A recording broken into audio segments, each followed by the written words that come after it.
మ్మ్. Hair style look మొత్తం మారింది. కానీ ఏం లాభం? ఏ హెయిర్ స్టైల్ మార్చినా ఏది మార్చినా పిల్లని మార్చుకోవడం వస్తలేదు. పిల్లని భయపడుతున్నది కూడా అవుతుంది నా పని. చి నా బతుకు చెడ.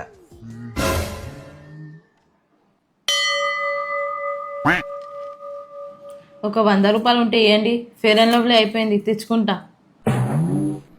ప్రీతి, ఈ ఎంటికలు మొత్తం ఊసిపోతాయి బట్టల సబ్బులు పెట్టి. షాంపూ కొనుక్కోవడానికి పైసలు లేవు. ఇక నీకు 100 రూపాయలు ఫేర్ రోజు నేను ఏడుకెళ్ళి ఇస్తేనే లేవు ప్రీతి నా దగ్గర. అగా లేవంటే ఎట్లా? ఇప్పుడు నాకు కావాలి ఫేర్ అండ్ లవ్లీ, లేకపోతే నా ముఖం అంతా ఖరాబ్ అవుతుంది. కావాలంటే నేను ఏడుకెళ్తే వాళ్ళు ప్రీతి, నా దగ్గర రూపాయి లేదు. నువ్వేం చేసుకుంటావో చేసుకో.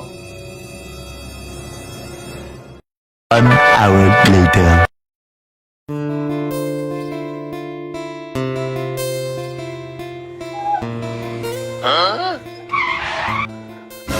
ఏమనుకోకండి, బస్సులో వస్తాంటే నా ఫోను పర్సు మర్చిపోయినా.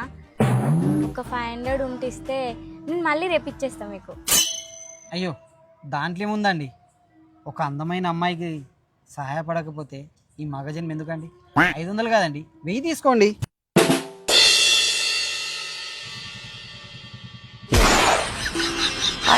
పార్థాయ ప్రతిబోధితాం